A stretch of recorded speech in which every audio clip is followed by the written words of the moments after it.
এক নম্বর চিন্তা করব এটা যে আমার আল্লাহ তাআলা আমাকে সর্ব অবস্থায় দেখতেছে। আমরা সর্ব অবস্থায় আল্লাহ তাআলার নজরদারির মধ্যে আছি। হয়তো আমার বাবা দেখবে না আমার গুনাহ, আমার মা দেখবে না, প্রশাসন দেখবে না, ওস্তাদ দেখবে না, কিন্তু দুনিয়ায় এমন কোন জায়গা নাই যেখানে অন্যায় করলে আল্লাহ তাআলা দেখবে না। আমার মধ্যে মানুষের ভয় যতটা কাজ করে আল্লাহর ব্যাপারে ততটা ভয় কাজ করে না। আমার মানুষের ব্যাপারে আমি আপনি যতটা লজ্জিত হই আল্লাহ তাআলার ব্যাপারে এতটা লজ্জিত হই না। অথচ উচিত ছিল ভয়ের দিক দিয়ে সবচাইতে বেশি ভয় আল্লাহ তাআলাকে করা, লজ্জার দিক দিয়ে আল্লাহর ব্যাপারে সবচাইতে বেশি লজ্জিত হওয়া দরকার ছিল। যদি সবচাইতে ভীতি আল্লাহর ব্যাপারে থাকতো, সবচাইতে ভীতি যদি লজ্জা যদি আল্লাহর ব্যাপারে থাকতো, প্রত্যেকটা মানুষের চরিত্র মানুষের সামনে যেমন রাতের আধারে একাকী ঘরের মধ্যেও তেমন হয়ে যাইত। কিন্তু বাস্তবতা এর ভিন্ন। আল্লাহ রাব্বুল আলামিন এরপরে বলেন, শুধু যে আমি আল্লাহ দেখি তা নয়, ইদিয়াতালাক্কাল মুতালাক্কিয়ানি আনিল ইয়ামিনি ওয়া আনিশ শিমালি কঈদ। আল্লাহ রাব্বুল আলামিন আমাদের ডান কাঁধে একজন, বাম কাঁধে একজন ফেরেশতা রাইখা দিয়েছেন লেখক। এরা আমাদের কর্মের ব্যাপারে জানে, সাথে সাথে আমাদের কর্মগুলো এরা লিপিবদ্ধ করে রাখে। এরা আমাদের কর্মের ব্যাপারে সাক্ষী। শুধু আমাদের কর্মগুলোকে সংরক্ষণ করা হয় তা নয়, আল্লাহ তাআলা বলেন মা ইয়ালফিযু মিন কাউলিন ইল্লা লাদাইহি রাকীবুন আতীদ। মানুষ জবান দিয়ে যা নিক্ষেপ করে, জবান দিয়ে যে কথাগুলো সে উচ্চারণ করে, সর্বদা সতর্ক একজন ফেরেশতা আমাদের সাথে আছে, সাথে সাথে সে ওই কথাগুলোকে সংরক্ষণ করে রাখে। সুবহানাল্লাহ। ইয়া আইয়ুহাল্লাযীনা আমানুত্তাকুল্লাহ ওয়া কুনু মা'আস সাদিকিন। আল্লাহ রাব্বুল আলামিন বলেন, হে ঈমানদারেরা, তোমরা মুত্তাকি হও, খোদা ভীরুতা অর্জন করো, আল্লাহ তাআলাকে ভয় করো। আমরা যদি প্রশ্ন করি, আয় আল্লাহ মুত্তাকি হওয়ার নির্দেশ দিলেন, আদেশ দিলেন, কেমনে আমরা মুত্তাকি হব? আল্লাহ তাআলা বলেন ওয়া কুনু মা'আস সাদিকিন। বান্দা তুমি যদি মুত্তাকি হতে চাও, কেমন যেন আল্লাহ তাআলা বলতেছেন, বান্দা তুমি যদি মুত্তাকি হতে চাও সত্যবাদীদের সঙ্গী হয়ে যাও। আল্লাহ রাব্বুল আলামিন এইখানে বলেন নাই দানশীলদের সঙ্গী হয়ে যাও, আবেদের সঙ্গী হয়ে যাও। আল্লাহ তাআলা কেন সাদিকিন বললেন, সত্যবাদী বললেন, বুজুর্গানে দিন বলেন? এই বিষয়টা হলো মূলত এই রকম, একটা মানুষ সত্যবাদী হওয়ার জন্য অন্যায় দরকার হয়, আর যেই লোকটা মূলত সত্যবাদী হয় তার মধ্যে অন্যান্য সব ধরনের গুণ পাওয়া যায়। একটা মানুষ যখন সব ভালো গুণে গুণান্বিত হয়, এরপরেই সে পরিপূর্ণ সত্যবাদী হতে পারে, এমনটা কখনো হবে না। একজন মুমিন সত্যবাদী, সে ইবাদত ঠিকমতো করে না, এটা কখনো হবে না। একজন মানুষ সত্যবাদী হবে কিন্তু সে দান সাদাকা করবে না, এটা হতেই পারে না। একজন মানুষ সত্যবাদী, সে গুনার থেকে বাঁচবে না, এটা হতেই পারে না। এই জন্য যেই মানুষটা আসলে সত্যবাদী তার মধ্যে অন্যান্য সব গুণের সমন্বয় পাওয়া যায়। সুবহানাল্লাহ। এই জন্য নবীজি সাল্লাল্লাহু আলাইহি ওয়াসাল্লাম সত্যবাদিতার প্রশংসা করেছেন। সাথে সাথে নবীজি সাল্লাল্লাহু আলাইহি ওয়াসাল্লাম বলেন, ইন্নাস সিদকা ইয়াহদি ইলাল বির ওয়া ইন্নাল বিররা ইয়াহদি ইলাল জান্নাহ। নবীজি বলেন, নিশ্চয়ই মানুষ সত্য মানুষকে কল্যাণের পথ দেখায়, কল্যাণ মানুষকে জান্নাতের পথ দেখায়। আর এই সত্যবাদিতার গুণ যেই লোকটা অর্জন করতে পারে তার মধ্যে বাকি সব ভালো গুণের সমন্বয় পাওয়া যায়। এই জন্য আল্লাহ তাআলা এক নম্বরে জানায় দিলেন, মুমিন তুমি যদি মুত্তাকি হতে চাও সত্যবাদীদের সঙ্গী হয়ে যাও। এখানে একটা বিষয় গুরুত্বপূর্ণ আছে, সাদিক এক বচন আর সাদিকিন আল্লাহ তাআলা বলেছেন বহু বচন। কেন আল্লাহ তাআলা বহুবচন এখানে আনলেন? এটা আমার কথা না, আমি তো শুনে শুনে আপনাদেরকে বলতেছি আর কি, পয়রা শুইনা যতটুকু আমার জেহেনে আছে বলতেছি। কেন আল্লাহ তাআলা বহুবচন বললেন? বলার অন্যতম একটি কারণ এটা হতে পারে, একটা মানুষের পরিচয় একটা হয় না, একটা মানুষের অবস্থান এক জায়গায় হয় না। একটা মানুষ যেখানেই থাকুক না কেন, যেই অবস্থানেই থাকুক না কেন, সব জায়গায় সে যাকে বন্ধু হিসাবে গ্রহণ করবে, নিঃসন্দেহে তাকে সত্যবাদী এই গুণে গুণান্বিত হতে হবে। ঠিক কিনা বলেন?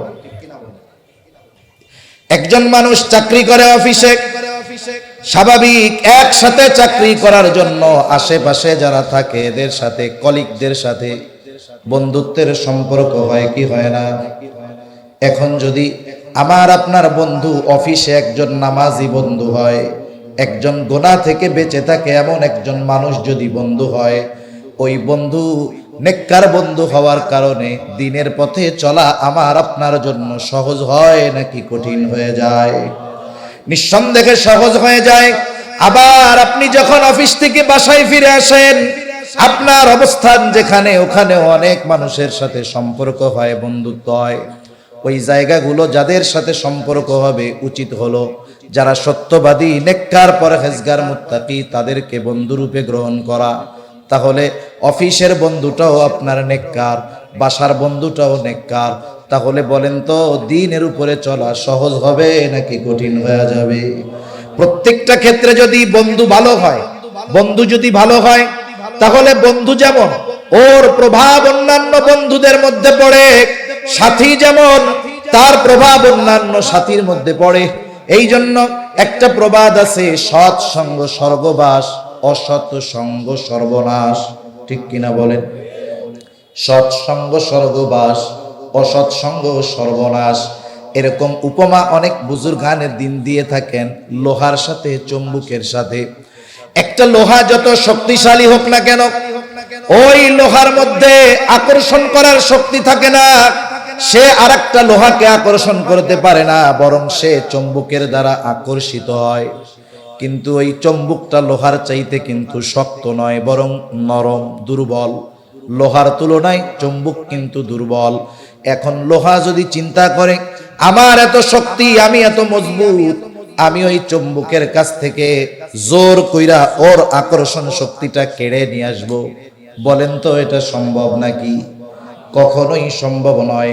কিন্তু ওই আকর্ষণ করার শক্তিবিহীন মজবুত লোহাটা যদি ওই চুম্বকের সংস্পর্শে লাগা যায়, দীর্ঘ সময় যদি তার সাথে লেগে থাকে, একটা সময় দেখা যাবে ওই লোহার মধ্যে চুম্বকের কিছু আকর্ষণ করার শক্তি তার মধ্যে চলে আসে।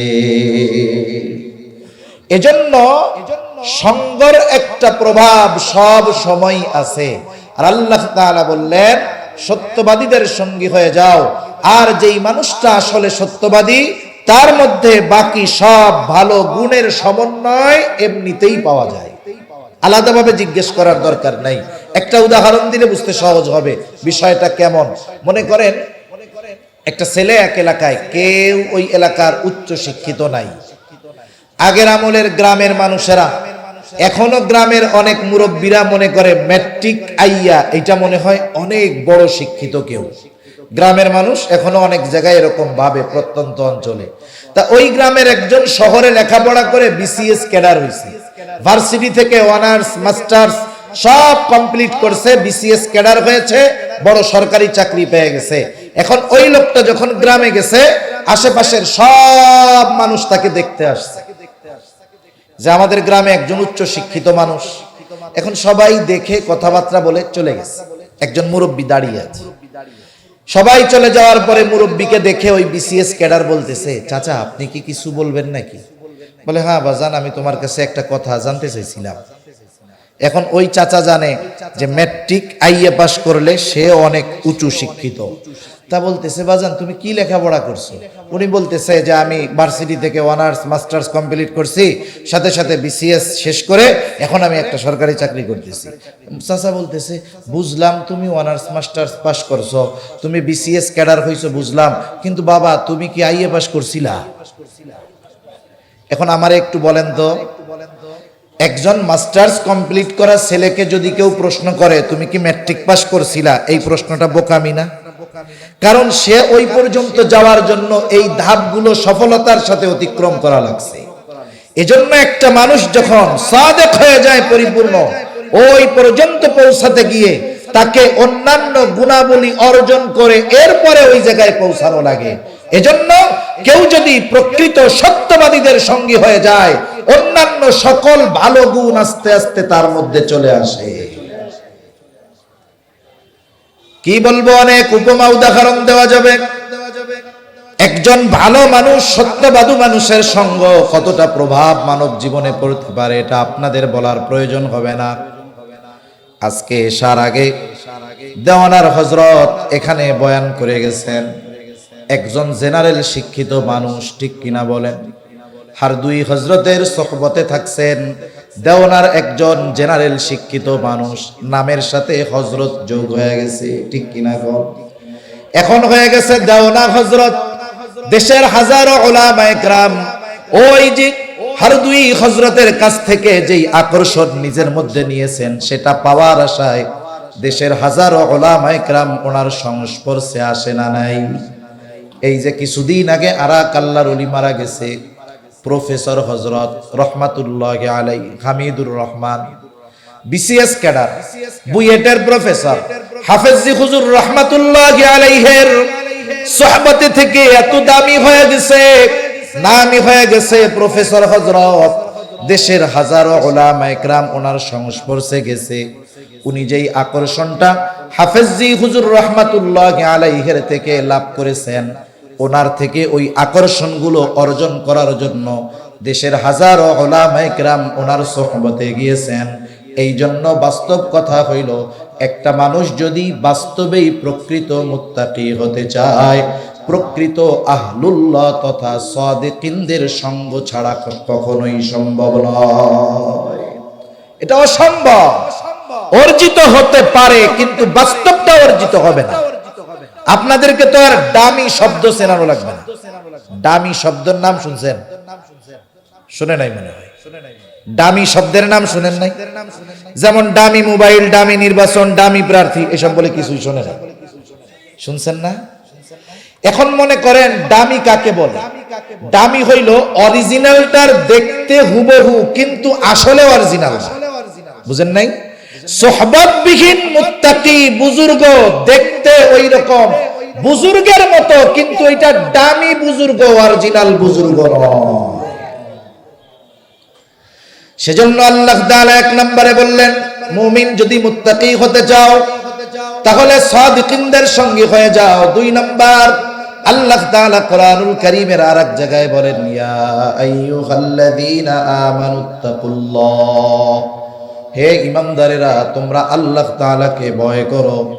আমরা যদি প্রশ্ন করি আল্লাহ কেমন করে আপনাকে ভয় করব, মুত্তাকি হব, খোদা ভীরুতা অর্জন করব, আল্লাহ তাআলা বলেন ওয়াকুলু কওলান সাদীদা, সোজা কথা বলো, সত্য কথা বলো। দেখেন সাদিকিনদের সাথে এই কথা বলার সম্পৃক্ততা আছে না নাই? এজন্য আমাদের সব সময় সত্য কথা, হক কথা, বাস্তব কথা বলায় অভ্যস্ত হতে হবে। আমরা ঘুরাইয়া ফিরাইয়া সত্যকে মিথ্যা বানায়া, মিথ্যাকে সত্য বানায়া এটা বলার চেষ্টা করব না। কারণ মিথ্যা যদি আমরা বলি, এটা হলো সকল গুনাহের মা। মিথ্যা কি বলেন? সকল গুনাহের মা।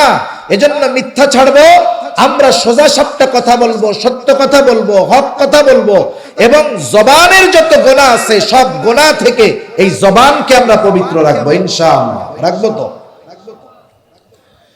এরপরে আল্লাহ তাআলা আর এক জায়গায় বলেন, ইয়া আইয়ুহাল্লাযীনা আমানুত্তাকুল্লাহ, আল্লাহ তাআলা বলেন হে ঈমানদারেরা তোমরা মুত্তাকি হও। আমরা যদি জিজ্ঞাসা করি আল্লাহ মুত্তাকি কেমনে হব, আল্লাহ তাআলা কেমন যেন জবাব দিয়ে বলেন, ওয়াল তানদুর নাফসুম মা কদ্দামাত লিগাদ। আল্লাহ তাআলা বলেন তুমি তোমার আগামীর দিকে নজর দাও, যে তুমি ওই আগামীর জন্য কি প্রেরণ করেছো। ভবিষ্যতের দিকে নজর দাও, তুমি ওই জায়গার জন্য কি প্রেরণ করেছো। প্রত্যেকটা মানুষের ভবিষ্যৎ দুই প্রকার হয়। কয় প্রকার? জোরে বলেন, কয় প্রকার? কথা কি বুঝতেছেন না কষ্ট হইতেছে? প্রত্যেকটা মানুষের আগামী তথা ভবিষ্যৎ কয় প্রকার হয়? দুই প্রকার। ইকোটা বন্ধ করে দেন, ইকোটা আছে। প্রত্যেকটা মানুষের ভবিষ্যৎ কয় প্রকার? দুই প্রকার। একটা হলো সুনিশ্চিত ভবিষ্যৎ, আর একটা হলো অনিশ্চিত ভবিষ্যৎ। একটা হলো সুনিশ্চিত ভবিষ্যৎ, আর একটা হলো অনিশ্চিত ভবিষ্যৎ। এখন আসেন অনিশ্চিত ভবিষ্যৎ কোনটা আগে জানি। অনিশ্চিত ভবিষ্যৎ হলো এই দুনিয়ার ভবিষ্যৎ। অনেকেই এখানে আছেন হয়তো গভর্নমেন্ট জব করেন, সরকারি চাকরি করেন। সরকারি চাকরির একটা নিয়ম হলো প্রতি মাসে তার জন্য নির্ধারিত যেই বেতন আছে ওই বেতন থেকে নির্দিষ্ট কিছু অংশ কেটে রাখা হয়। রাখা হয় না? এই টাকাটা আপনারে দিবে কখন? চাকরি শেষ হবে যখন তখন। অথবা অনেকে আছে এক্সট্রা ভাবে প্রতি মাসে 1000 2000 টাকা ব্যাংকে জমায়। কেন? বলে চাকরি আছে এখন জমাই, চাকরি যখন থাকবে না তখন এই জমানো টাকাগুলো দিয়ে উপকৃত হব। সরকার টাকাটা কেন জমায়? বলে কেমন যেন বলে তুমি যখন চাকরি শেষ করবা এই টাকাগুলো যদি দীর্ঘকাল ব্যাপী জমানো হয়, তোমার টাকাগুলো জমাইয়া এর সাথে আমি আরো কিছু টাকা যোগ কইরা ওই যে ভবিষ্যতে যখন তুমি চাকরি ছেড়ে দিবা মোটা অঙ্কের একটা টাকা তোমাকে দিয়ে দেওয়া হবে, যাতে ওই বার্ধক্যকালীন সময় ওই টাকাগুলো দিয়ে কিছু করে তুমি তোমার ভবিষ্যতে ভালো মতো চলতে পারো। ঠিক কিনা বলেন? এখন বলেন তো, যেই লোকটার বেতন থেকে টাকা কেটে জমানো হয় এবং যেই লোকটা প্রতি মাসে 2000 5000 টাকা করে ভবিষ্যতে ভালো থাকার জন্য টাকাটা জমায়, এই যে যেই ভবিষ্যতে ভালো থাকার জন্য সে টাকা জমাইতেছে, বলেন তো ওই ভবিষ্যতে গিয়া ওই টাকার দ্বারা সে উপকৃত হতে পারবে কি পারবে না এর কোনো গ্যারান্টি আছে নাকি? তাহলে গুরুত্ব সহকারে যেই ভবিষ্যতের জন্য টাকা জমাইতেছে, বলেন এই ভবিষ্যৎ সুনিশ্চিত নাকি অনিশ্চিত? নিঃসন্দেহ অনিশ্চিত। দেখা যাবে আপনি জমাইছেন, আপনি মরার কাম সারা, আপনি ওইটা উঠানোর আগেই আপনি দুনিয়া থেকে চলে গেলেন। অথচ দেখা যায় কি আমরা আমাদের এই অনিশ্চিত ভবিষ্যতে ভালো থাকার জন্য প্রচেষ্টা বেশি করি। অনিশ্চিত ভবিষ্যতের মেয়াদ খুবই অল্প, হায়াত শেষ তো এটা শেষ। এজন্য আল্লাহ রাব্বুল আলামিন বলেন ওয়াল তানদুর নাফসুম মা কদ্দামাত লিগাদ, তুমি নিজের দিকে নজর দাও যে সুনিশ্চিত ভবিষ্যতের জন্য কি প্রেরণ করেছো। তার মানে তুমি আখিরাতের জন্য কি পাঠাইছো। শুধু নিজের ব্যাংকে কত হইল, বেতন কত হইল, মাসে মাসে ব্যাংকে কত জমাইলা, এই হিসাবটা রাত্রে শুয়া শুয়া কইরো না।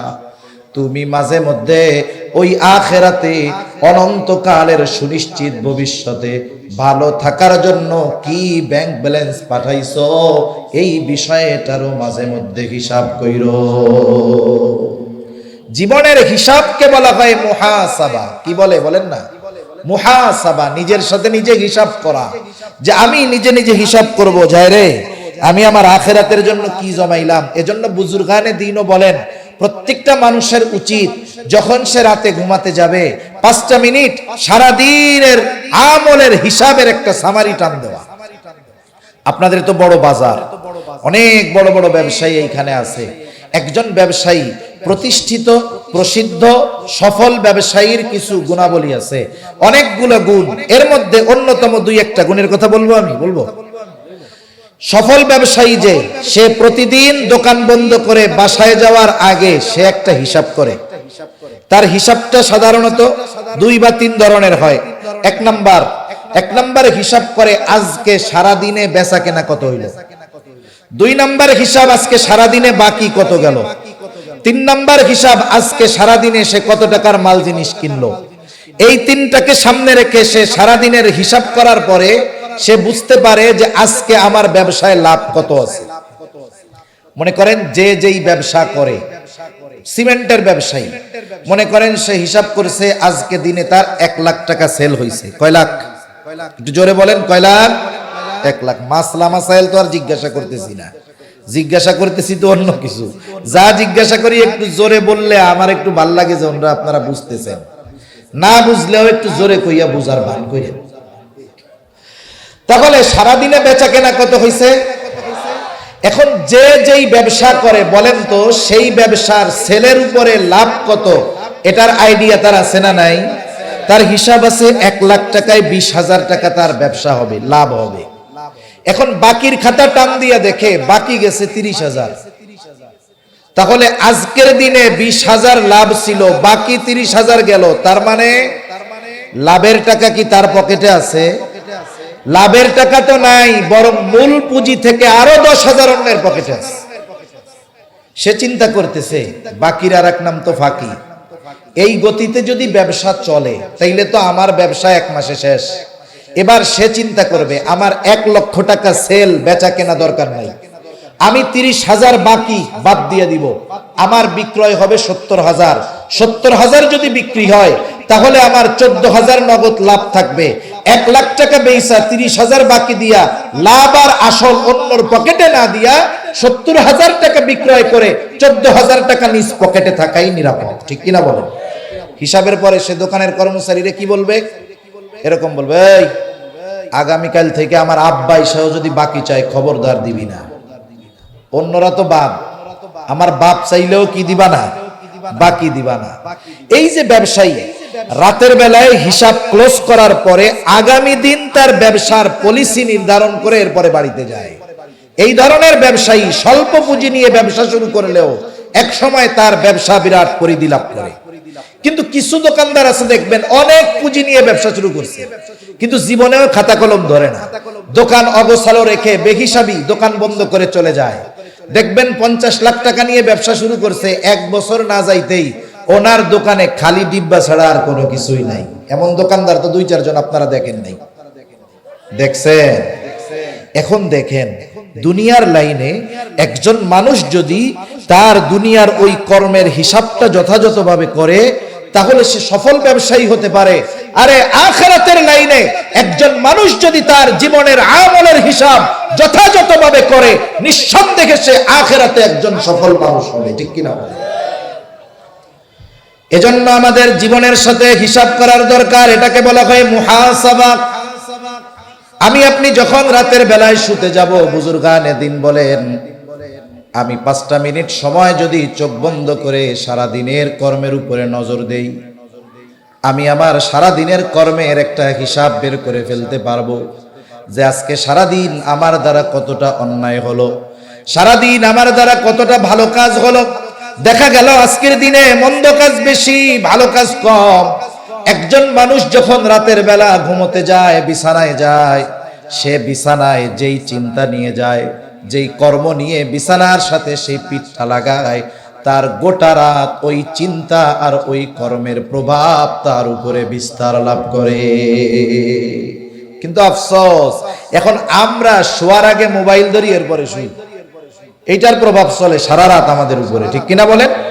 কতজন তো আছে এই প্রভাবে তাদের আর ঘুমই আসে না। যখন আজানের সময় হবে সুবহে সাদিক, এইবার শয়তান এসে পা উঠবে, কয় দোস্ত এবার ঘুমাও, সব শেষ, উঠবে সকাল 12টার, দুপুর 12টার সময়। এখন আমি আপনি যদি রাতে জীবনের এই হিসাবটা করে বিছানায় যাই, আমি যদি চিন্তা করি আরে আমার তো আজকেই গুনাহ বেশি, সারা জীবনের হিসাবটা যদি এমন হয় যে আমার গুনাহই বেশি, তাহলে তো আমার কিয়ামতের দিন নাজাত পাওয়ার উপায় নাই, জাহান্নামে যেতে হবে। হয়তো এই হিসাব, এই চিন্তা ওই মানুষটাকে তাওবা করতে উদ্বুদ্ধ করবে।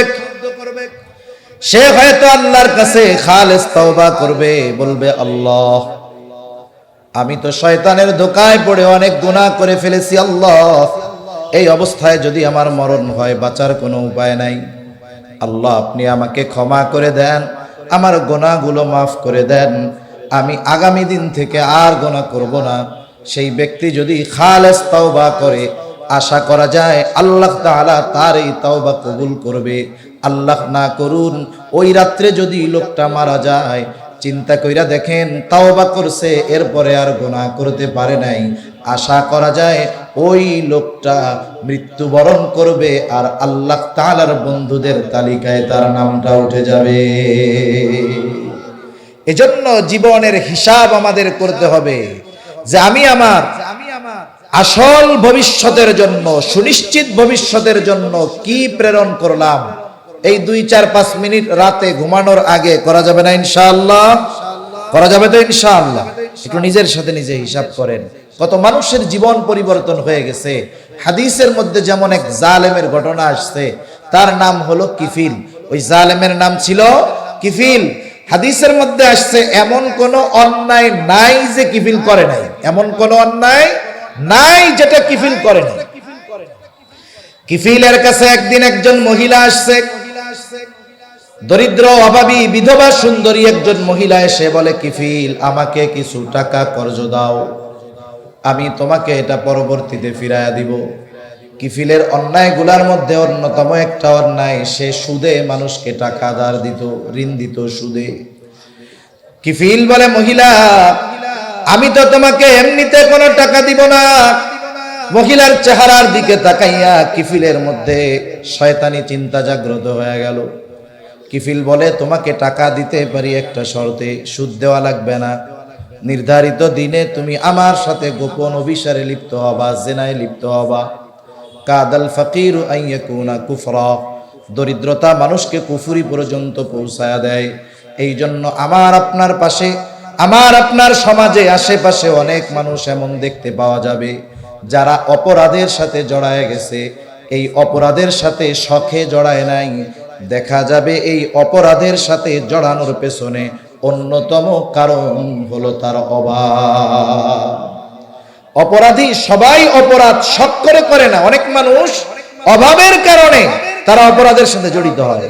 আমি যদি সচ্ছল হই, আমার প্রতিবেশী যদি অভাবের তাড়নায় অপরাধের পথ বেছে নেয়, আমি জানি সে অভাবী দরিদ্র, আমি সচ্ছল, তাকে সহযোগিতা করলাম না। সমাজের মানুষ আমরা সচ্ছল, ওই দরিদ্র লোকটাকে সহযোগিতা করলাম না, সে এক সময় গুনার পথ বেছে নিল, পাপের পথ বেছে নিল।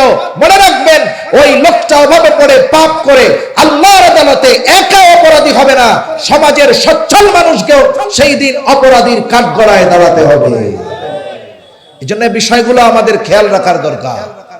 ইসলাম সামাজিক বিষয়গুলোকেও খুব গুরুত্ব সহকারে প্রেজেন্ট করছে। আমাদের না জানার কারণে আমরা বুঝি না। আমরা একজন অপরাধ করছে তার সমালোচনা করতে পারি শুধু, কিন্তু ফাইন্ড আউট করি না 10 জনে মিলে যে এই গুনার সাথে জড়িত হওয়ার কারণ কি, চুরির সাথে জড়িত হওয়ার কারণ কি, ছিনতাইয়ের সাথে জড়িত হওয়ার কারণ কি। বসেন 10 জন, 20 জন, 50 জন মিলে, ওকে ডেকে বলেন কারণ কি। ও যখন বলবে অভাবের তাড়নায় করি, আপনারা 20 জন মিলে সচ্ছল মানুষ যাকাতের টাকা দিয়ে ওর একটা রিকশা কিনে দেন। একটু তদারকিতে থাকেন, রিকশাটা কিনে দিয়ে বলেন, বাবা উপার্জনের জন্য যেহেতু এতকাল এই কাজগুলো করছো, আমরা তোমাকে সবাই মিলে রিকশাটা কিনে দিলাম, খবরদার ওই কাজের সাথে আর যেও না। আমাদের মন মানসিকতা যদি এরকম হতো, তাহলে সমাজ থেকে অনেক অপরাধ নির্মূল করা আমাদের জন্য সামাজিকভাবে সহজ হয়ে যাইত। ঠিক কিনা বলেন? এইবার ওই মহিলা আসছে, আয়েশা বলে, কিফিল টাকা দাও। কিফিল বলে, যদি আমার সাথে নির্ধারিত দিনে জেনায় লিপ্ত হও, টাকা দিতে রাজি আছি। দরিদ্রতা মানুষকে কুফরি পর্যন্ত পৌঁছায়া দেয়। মহিলা অভাবের কারণে, প্রয়োজনের কারণে তার শর্তে রাজি হয়ে গেল। নির্ধারিত দিনে জালেম কিফিল হাজির। মহিলাকে বলতেছে, মহিলা তুমি যেই প্রতিশ্রুতি দিয়েছিলে সেই প্রতিশ্রুতি তুমি আদায় করো। এইবার হাদিসের মধ্যে আসছে, মহিলার একেবারে কাছে চলে গেছে জালেম কিফিল, কিন্তু মহিলা থরথর করে কাঁপতেছে। এই দৃশ্য দেখে জালেম কিফিল বলে, মহিলা তুমি কেন কাঁপতেছো, কেন ভয় পাইতেছো? আমি তো তোমাকে জোর করি নাই, তুমি নিজেই তো এই শর্তে রাজি হয়েছো। তাহলে তোমার কান্নার কারণ কি, এই ভয়ের কারণ কি? মহিলা বলে, ও কিফিল, আমি জীবনে কখনো এই ধরনের পাপের সাথে জড়িত হই নাই রে কিফিল। আমি শুধুমাত্র অভাবের তাড়নায় তোমার কাছ থেকে ওই টাকাগুলো নিয়েছিলাম। আমি বাধ্য হয়ে তোমার কাছে ওই বিষয়ের স্বীকৃতি দিয়েছিলাম। আমি তো এই ভয়ে কান্না করি রে কিফিল। আজ যদি তোমার সাথে এই অপকর্ম করার পরে আমার মৃত্যু হয়, কিয়ামতের দিন আল্লাহ তাআলার সামনে আমাকে একজন জিনাকার হিসাবে উপস্থিত হওয়া লাগবে। আমি শুধুমাত্র এই ভয়ের কারণে কান্না করতেছি। এতটুকু কথা জালেম কিফিলের কর্ণকুহর দিয়ে হৃদয় পর্যন্ত পৌঁছায় গেল। তার অন্তরের পরিবর্তন ঘটে গেল। জালেম কিফিল হয়তো চিন্তা করতেছে, আহারে আমি তো এমন কোনো অন্যায় নাই যেইগুলা করি নাই। আর মহিলা একটা গুনাহ করবে তাও স্বেচ্ছায় নয় বরং বাধ্য হয়ে। এর কত ভয়! 60 দিরহাম মহিলাকে সে কর্জ দিয়েছিল। জালেম কিফিলের মধ্যে পরিবর্তন ঘটে গেল, তার অন্তর তাওবার দিকে ধাবিত হলো। কিফিল বলতেছে, মহিলা যাও, আমি তোমাকে যেই 60 দিরহাম দিয়েছিলাম এটা সাদকা করে দিলাম, মাফ করে দিলাম। আর শুনে নাও, আগামীতে আমি আর এমন কোন অন্যায়ের সাথে জড়িত হব না, গুনাহ করব না। জালেম কিফিল তাওবা করে বাড়িতে গেল। ঘটনাক্রমে ওই রাত্রে জালেম কিফিল দুনিয়া থেকে চলে গেল। জালেম কিফিল মারা গেছে। এখন সমাজে অনেক মানুষ আছে যারা জালেম, এরা মৃত্যুবরণ করলে মুখে মুখে মানুষে ইন্না লিল্লাহ কয়, মনে মনে কয় আলহামদুলিল্লাহ, আল্লাহ আরো আগে মরল না কেন। এরকম লোক তো আমাদের দেশে 2-4 জন মনে হয় নাই, কোন এলাকায় অভাব নাই। ওইগুলা মরলে মানুষ জোরে ইন্না লিল্লাহ কবে, মনে মনে তাসবিহ গুনতে গুনতে আলহামদুলিল্লাহ বলবে যে আল্লাহ এই জালেমরা আরো কেন 10 বছর আগে দুনিয়া থেকে নিলাম। সেজন্য জীবন এমন গঠন করার দরকার যে আমার মৃত্যুতে যেন মানুষ কান্না করে, এমন কথা না বলে যে বাচ্চি। জালেম কিফিল মারা গেছে, মানুষের মধ্যে আনন্দ মিছিল শুরু হয়ে গেছে। সকলে বলে জালেম কিফিল মরছে, ভালো হয়েছে। কিন্তু আল্লাহ তাআলা জানায় দিলেন না, কিফিলকে আর জালেম বইল না, কারণ কিফিল তওবা করছে। কিফিলের তওবা আল্লাহর কাছে কবুল হয়ে গেছে। কিফিল এখন আর জালেম নাই। কিফিলের নামটা আল্লাহ তাআলা তার প্রিয় বান্দাদের তালিকায় অন্তর্ভুক্ত করে দিয়েছে। সেজন্য মানুষের মুহাসাবা, জীবনের হিসাব, তার জীবনের গতিপথ পরিবর্তনের কারণ হতে পারে কি পারে না? সেজন্য আমরা আমাদের জীবনের হিসাব করব তো ইনশাআল্লাহ। 4 নম্বর পদ্ধতি, গুনাহ থেকে বাঁচার তথা মুত্তাকি হওয়ার, তাকওয়া অর্জন করা। 4 নম্বর পদ্ধতি, আমি যখনই যেই কোনো কাজ করতে যাব না কেন, আমি সর্বদা এই চিন্তা রাখবো, আমার কর্ম দুনিয়ার কেউ দেখুক আর না দেখুক, দেখেন কে? আরো জোরে বলেন না কে? আল্লাহ তাআলা বলেন, ওয়ালাকাদ খালাকানাল ইনসানা ওয়া না'লামু মা তুওয়াসওয়িসু বিহি নাফসুহু ওয়া নাহনু আকরাবু ইলাইহি মিন হাবলিল ওয়ারিদ।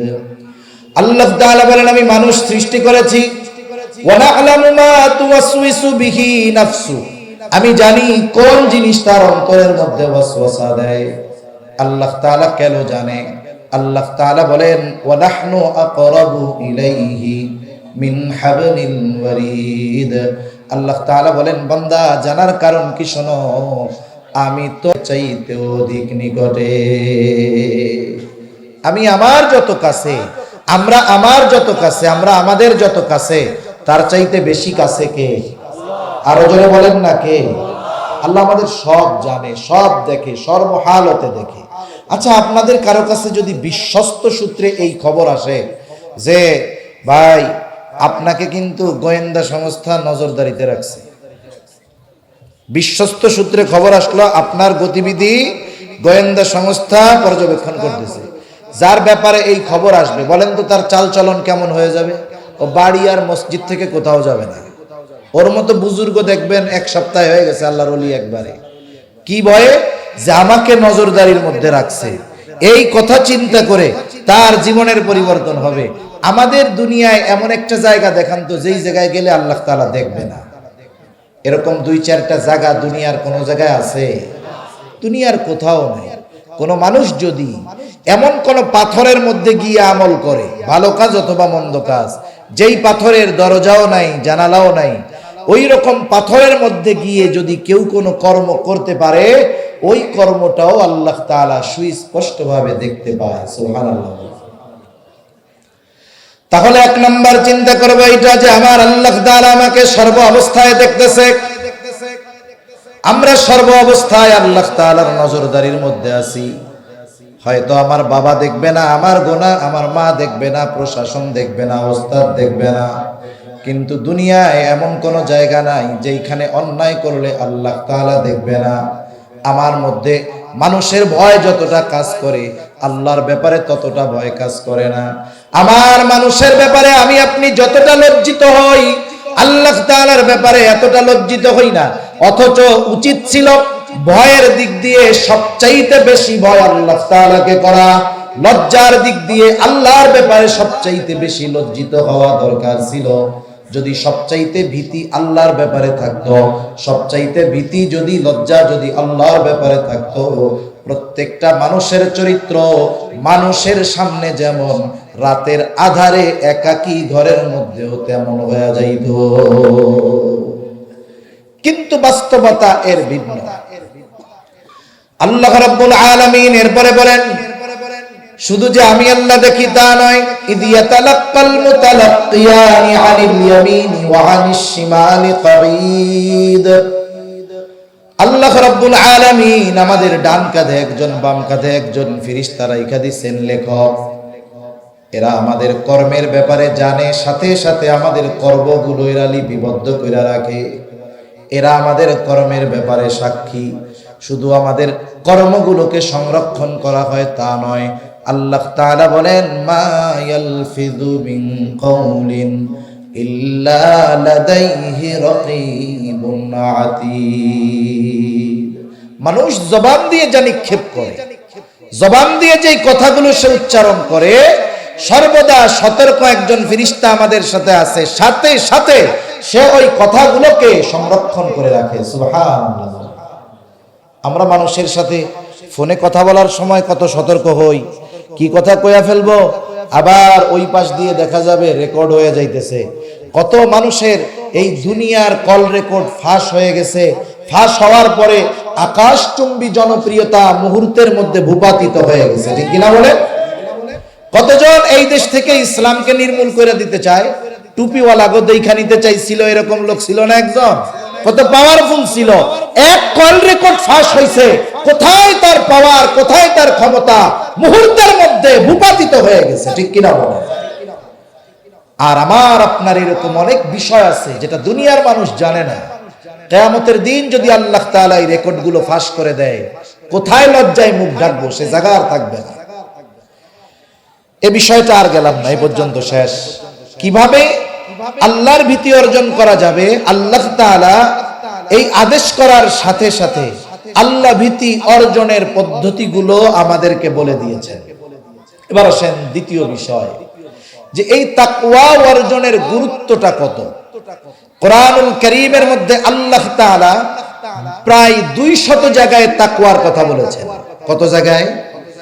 এর মধ্যে 50-এর অধিক জায়গায় সরাসরি তাকওয়ার কথা বলছেন, যে তোমরা খোদা ভীরুতা অর্জন করো।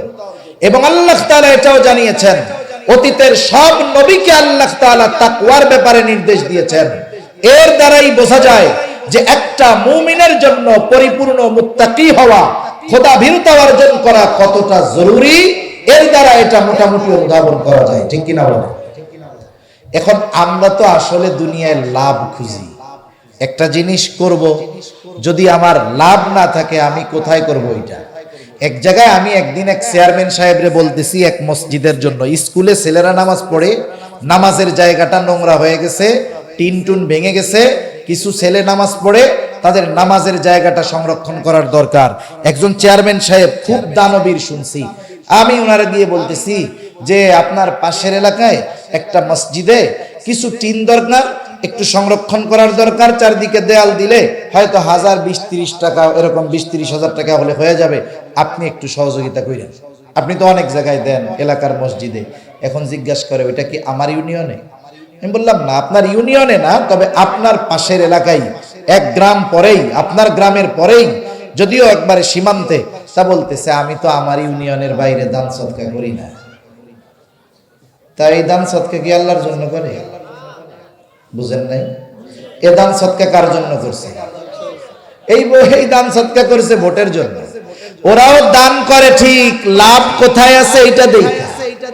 কিছু মানুষ আছে এরকম, দান করে ঠিক, আখিরাতের লাভের জন্য নয়, দুনিয়ার লাভের জন্য। একটা মূলনীতি আপনাদের বলি, মানে মূল কথা এরকম একটা মূল চলে আসছে। আলহামদুলিল্লাহ, নারায়ে তাকবীর, নারায়ে তাকবীর। আমার শ্রদ্ধেয় বড় ভাই মুফতি রাফি বিন মনির হাফিজাহুল্লাহ হযরত চলে আসছে, আমি 1-2 মিনিটের মধ্যে শেষ করে দেব ইনশাআল্লাহ। তাহলে দেখেন দুনিয়ার সবাই লাভ খুঁজে। এখন আসেন আল্লাহ তাআলার যত বিধিবিধান আছে, আদেশ নিষেধ আছে, বলেন তো এই বিধিবিধান আদেশ নিষেধ মানলে লাভ আছে না নাই? বাস্তবতা হলো দুনিয়ার লাভও আছে, আখিরাতের লাভও আছে। উলামায়ে কেরাম যদি সময় নিয়ে আলোচনা করেন, প্রত্যেকটা ইবাদতের দুনিয়ার লাভ আর আখিরাতের লাভ ওনারা বর্ণনা করতে পারবেন দীর্ঘ সময় নিয়ে। কিন্তু বিষয় হলো আমরা ঈমানদার, আমরা দুনিয়ার জন্য করব না, কর্মগুলো করব আখিরাত পাওয়ার জন্য, আর দুনিয়া আল্লাহ এমনিই আমাদেরকে দিয়ে দিবেন, ঠিক কিনা বলেন? এখন এই মুত্তাকি যদি হয়, দুনিয়ার লাভ আছে না নাই? দুনিয়াতে মানুষের যদি দুইটা বিষয়ের গ্যারান্টি দেওয়া হয় যে এই 2 বিষয়ে তোমার কোনো চিন্তা নাই, তাইলে দেখবেন ওই দুনিয়ায় ওই মানুষটা ওই দুনিয়ার মধ্যে সবচেয়ে সুখী মানুষ। আচ্ছা আসেন, একজন মানুষকে যদি বলা হয় এই দুনিয়ায় তোমার রিজিকের কোনো চিন্তা নাই, রিজক এটা ব্যাপক অর্থবোধক একটি শব্দ। বাংলাতে ধরেন জীবন উপকরণ, এই জীবন চালাতে যত কিছু প্রয়োজন সব কিছুর ব্যবস্থা করা হবে, টেনশন কইরো না। দ্বিতীয়, এই দুনিয়াতে যত বিপদ আপদ আসুক না কেন টেনশন করবা না, ওই বিপদ থেকে বের হওয়ার রাস্তা তোমার হয়ে যাবে।